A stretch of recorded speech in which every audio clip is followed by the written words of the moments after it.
Bonjour à tous. Alors, avant de commencer la vidéo, j'aimerais vous parler de deux trois trucs qui vont changer sur la chaîne. D'abord, premièrement, il va y avoir maintenant, à partir d'aujourd'hui, un calendrier de sortie des vidéos, ce qui sera beaucoup moins chaotique, et autant pour moi que pour vous d'ailleurs. Et donc du coup, on se donnera rendez-vous tous les vendredis pour une vidéo sur la chaîne. Donc ça sera soit des vlogs, soit une vidéo plus spécialisée comme j'ai pu le faire avec l'histoire sur le Yucatan, ou comme celle que vous voyez aujourd'hui sur l'histoire des cartels. Et pour tout ce qui est des carnets de voyage, donc quand je parle d'un pays que j'ai visité sous format documentaire, alors là ce sera le dimanche. Par contre, ça sera pas forcément tous les dimanches, puisque du coup, ben voilà, forcément la vidéo sera faite en fonction du pays. Donc du coup, par exemple, le prochain qui va sortir sur la Colombie, je peux pas vous prévoir d'avance quel dimanche il sortira, puisque ben, c'est sur le moment même. Donc du coup, voilà. Et j'en profite aussi du coup pour vous annoncer la sortie du carnet de voyage sur le Nicaragua qui est prévu pour dimanche qui vient, là, le dimanche 25 septembre. Donc du coup, soyez présents, la vidéo est déjà programmée et elle sortira donc dimanche. N'hésitez pas à me suivre sur Facebook parce que vous y avez toutes les actus et sorties prévues des vidéos en avance, puisque bah, du coup c'est plus communautaire, donc du coup il y a moyen de vous parler plus facilement. Et j'échange aussi régulièrement avec les personnes qui me suivent. Donc du coup voilà, n'hésitez pas à suivre le groupe Facebook Twin Travelers et vous trouverez le lien dans la description. Les vlogs vont continuer. Par contre, pour le moment, il n'y en a pas. Parce que ben on vient de quitter le Nicaragua et donc du coup il n'y avait pas forcément de choses intéressantes à vous dire. Et on est actuellement au Costa Rica, juste le temps de prendre l'avion. Donc du coup, les vlogs vont continuer à partir de la semaine prochaine, à partir de la Colombie. Ça ne veut pas dire que vous aurez une vidéo vlog vendredi prochain, mais voilà, ils vont continuer, il n'y a pas de souci là-dessus. J'ai autre chose à vous dire, donc du coup, pour toutes les personnes qui souhaitent nous soutenir dans notre voyage, ou me soutenir sur YouTube, ou sur TikTok, enfin bref, quelle que soit la manière dont vous voulez me soutenir, sachez que dans la description, il y a le lien pour Tipeee et pour PayPal. Vous pouvez nous soutenir via ces deux liens.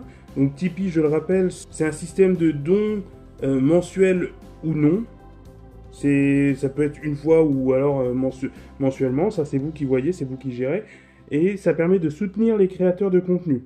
Effectivement, vu qu'il y a une chaîne YouTube Twin Travelers et une chaîne TikTok Twin Travelers, ainsi qu'un groupe Facebook, c'est en soi de la création de contenu. D'ailleurs, bah, voilà, il y a les vidéos, enfin, je vais pas me justifier là-dessus, donc il n'y a pas de souci de ce côté-là. Vous pouvez nous soutenir donc via Tipeee.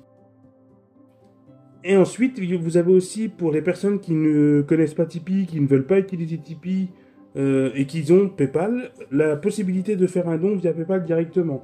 N'oubliez pas de bien noter votre email dans le Tipeee et dans le PayPal pour que je puisse faire un remerciement, que ce soit dans la vidéo ou par email, parce que je remercie tout le monde. Attention, je préviens, les Tipeee et les PayPal, enfin du moins les dons, ne sont en rien obligatoires. C'est un soutien, seulement un soutien. N'hésitez pas non plus à laisser dans les commentaires, situés en dessous de la vidéo, des suggestions sur les sujets pour les prochaines vidéos hors vlog. Par exemple là, on va parler des cartels, mais voilà, si vous avez des idées de vidéos ou du moins une envie particulière, n'hésitez pas à le faire dans les commentaires. Je les lis tous et je pourrai sortir une vidéo sur le sujet que vous m'avez annoncé. Et pour finir, n'hésitez pas, bien entendu, à vous abonner et à activer la cloche des notifications pour être averti de la sortie de toute nouvelle vidéo. Du coup, voilà pour les choses que j'avais à vous dire. Maintenant, on enchaîne sur la vidéo, sur les cartels, avec une nouvelle intro d'ailleurs, vous me direz ce que vous en pensez. Et moi je vous dis donc à tout de suite.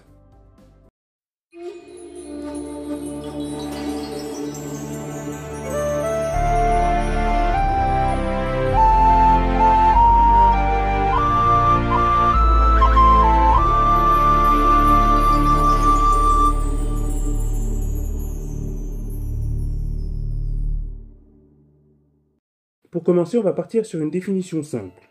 Un cartel, qu'on nomme aussi narcotrafiquant, est une organisation criminelle avec pour objectif de contrôler le trafic de drogue de A à Z.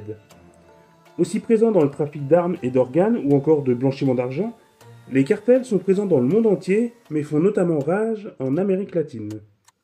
Ils sont la cause de la violence, parfois extrême, et des milliers de meurtres, surtout le long de la frontière entre les USA et le Mexique. Ils existent depuis les années 1960 et se développent très rapidement dû à la forte demande des consommateurs aux États-Unis, et aussi dans le reste du monde. Dans les années 1980, la Colombie fut entièrement transformée par les organisations criminelles qui avaient pris le contrôle progressif de la vie économique et politique du pays en y installant climat de terreur et de peur. Par la suite, nombreux pays d'Amérique latine ont été enlisés dans la corruption. On va faire le tour de quelques cartels très puissants ou connus des deux principaux pays gangrénés par les cartels, la Colombie d'une part et le Mexique de l'autre. Sûrement l'organisation la plus connue de toutes, grâce à son baron de la drogue, elle était spécialisée dans la cocaïne entre l'Amérique du Sud et les USA. La principale période d'activité du cartel se situe dans les années 1980. L'organisation était présente en Bolivie, en Colombie, en Honduras, au Pérou et aux USA. À son apogée, le cartel de Medellín exportait plusieurs tonnes de cocaïne chaque semaine pour un montant qui générait environ 420 millions de dollars et plus de 25 milliards par an. L'organisation contrôlait alors 90% du marché des États-Unis et 80% de celui européen. Créé en 1976 par un parrain de la mafia basque, nommé Fabio Ochoa, le cartel fut le plus grand du monde et extrêmement puissant au point d'être soupçonné d'avoir assassiné des milliers de juges, politiciens, journalistes, policiers et même militaires. Il fournissait à son apogée entre 70 et 80% de la production mondiale de cocaïne. Avec tout cet argent gagné, le cartel aidait beaucoup les populations pauvres et les bidonvilles de Medellín, ce qui contraste quand même beaucoup avec ses activités criminelles. Et vous noterez que j'ai parlé du cartel sans prononcer une seule fois le nom de son chef le plus connu. Mais on va quand même s'attarder quelques minutes sur lui. Né en 1949, à Rio Negro dans la banlieue de Medellín, Pablo Escobar était à la tête du cartel depuis 1982. Il a été l'un des principaux barons de la drogue des années 1980 et est certainement le plus connu médiatiquement. Après de nombreux mois de guerre avec les forces armées, Pablo Escobar meurt le 2 décembre 1993, ce qui annonça la chute de son empire et de son cartel. 25 000 personnes assisteront à ses funérailles, ce qui montre tout de même l'attachement des classes pauvres et populaires envers celui qu'on voyait d'une certaine façon comme un Robin des Bois moderne.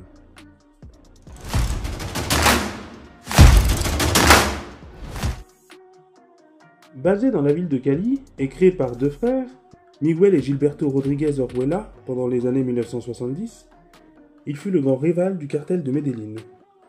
Il fut surnommé l'organisation criminelle la plus puissante du monde, dévançant même le cartel de Pablo Escobar après sa mort grâce à ses nombreux mercenaires, ses espions et ses liens étroits avec le gouvernement colombien. La ville entière de Cali était couverte par un vaste réseau de surveillance, notamment dû à la corruption au sein même de la police locale. À la différence des autres cartels, celui de Cali était composé de plusieurs hommes d'affaires et de nombreux entrepreneurs. Au sommet de son art, le cartel contrôlait près de 90% des exportations de cocaïne de la Colombie vers les USA et de 80% vers l'Europe. Au milieu des années 1990, le cartel de Cali brassait plus de 7 milliards de dollars chaque année. Il a aussi corrompu le milieu politique et exercé son influence en y injectant d'importantes sommes d'argent.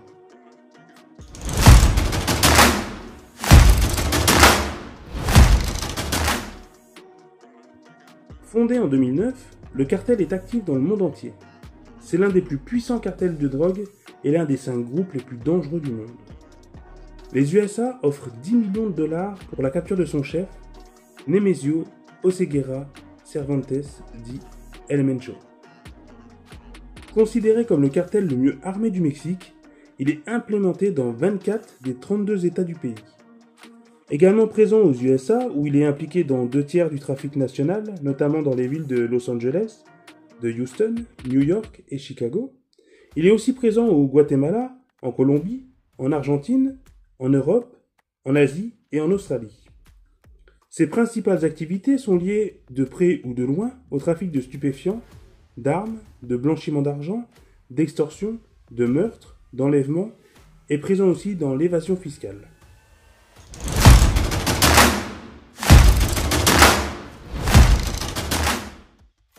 Aussi appelé Organisation des Reynosa, ou le Cartel du Pacifique, il a été fondé en 1989 et il est implémenté dans le monde entier. Il fut créé par les frères Luciano Reynosa et Pedro Alvilez Pérez, 2 trafiquants qui ont commencé dans les années 1960. Pedro fut abattu en 1978, laissant son frère seul au sommet de la hiérarchie. Son membre le plus connu n'est autre que El Chapo, connu pour ses évasions de prison. C'est l'un des cartels les plus puissants du monde. Rapproché et presque fusionné au cartel du Golfe, l'organisation compte actuellement environ 100 000 hommes armés. Le cartel agit au Mexique, aux USA, Venezuela, Colombie, Panama, Pérou, Paraguay, Brésil, Argentine et en Europe. Voilà les amis, une petite vidéo assez courte qui parle un peu des cartels. Je ne suis pas trop rentré dans les détails. J'aurais pu, mais ça aurait fait une vidéo qui aurait duré plus de 40 minutes parce que le monde de la drogue et des cartels est très vaste et il y a beaucoup de choses à dire. Mais j'espère que ça vous a plu. Donc c'était vraiment très résumé et on a vraiment beaucoup survolé. J'ai même peut-être l'idée de faire une vidéo dédiée à l'histoire de Pablo Escobar qui est quand même toutefois intéressante. Et donc du coup voilà. Moi je vous dis à la prochaine, du moins à vendredi prochain pour la nouvelle vidéo. Ciao!